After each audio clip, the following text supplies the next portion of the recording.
正蓝旗位于内蒙古中部天堂草原锡林郭勒盟南部。正蓝旗总土地面积10182平方公里，人口8.2万人。正蓝旗是蒙元文化的发祥地，草原游牧文化的光辉代表，察哈尔风情的典型，宫廷奶食文化的摇篮，也是蒙古族奶食文化的沃土。奶皮子，奶皮子在蒙古语中称之为乌日墨。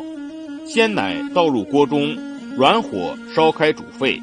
沸扬多次，使奶起泡沫，扬过30分钟后，退火停扬，形成粗粒麻状油层，叫奶皮子，并继续软火多次加温，使奶缓缓膨起时，顺锅边沿剥离开，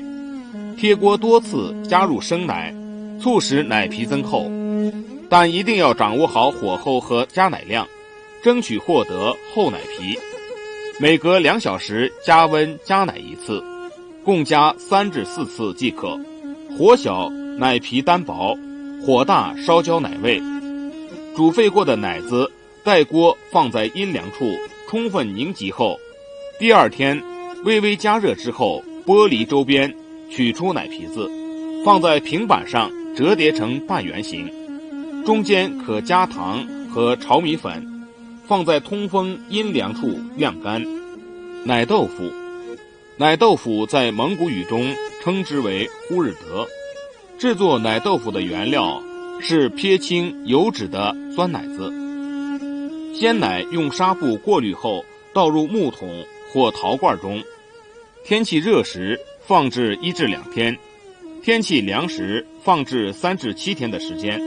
让它自然发酵，凝结乳脂部分浮在表面，把乳脂部分撇除，剩余酸奶部分倒入锅里，温火加热，促使水和奶子分离。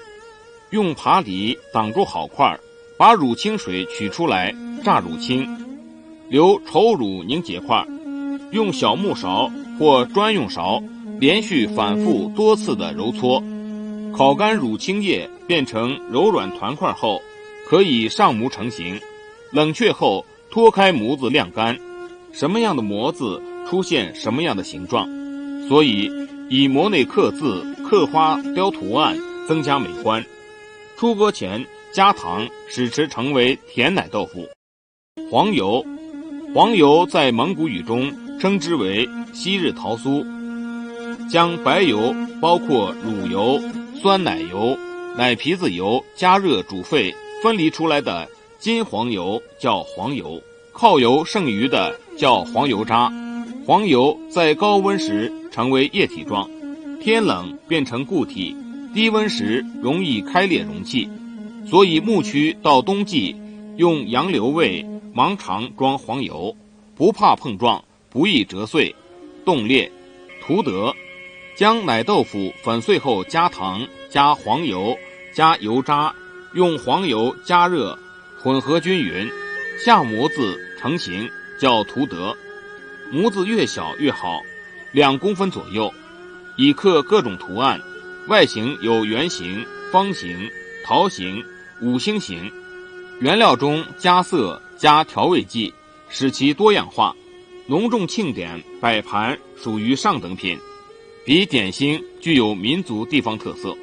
奶酒在蒙古语中称之为萨林哈日和。先将发酵奶艾日格放入大锅中烧开，锅上架起木桶酿酒。木桶叫布日和尔，是个无底的上小下大的圆形木桶，木桶中吊一口提升罐子，木桶上盖一个冷却小锅，加满凉水，用粘带子密封好小锅与木桶的连接处。锅中发酵奶蒸发上来的水蒸气遇到凉水锅变成水珠，并顺锅底反流入吊罐中。要掌握好火候，火大，锅里奶子烧糊，奶酒带糊味；火太小，蒸发不好，影响酒的质量。冷却锅水温烫手，即30摄氏度至40摄氏度时换凉水，换3至4次凉水后，就可以端出上面的冷却锅，将接酒罐子的口用专用布蒙好，包住取出来，划火柴，燃烧酒时发出砰的一声酒火，即是好酒，证明纯度含量高，质量好。酿出来的头锅酒倒入锅里，换辛酸奶再次酿造，制作出来的酒叫阿日扎，这是酒中之精华，专供贵客。奶酒加黄油，饮则可去寒消食，美容养颜，有强身抗病、延年益寿的作用。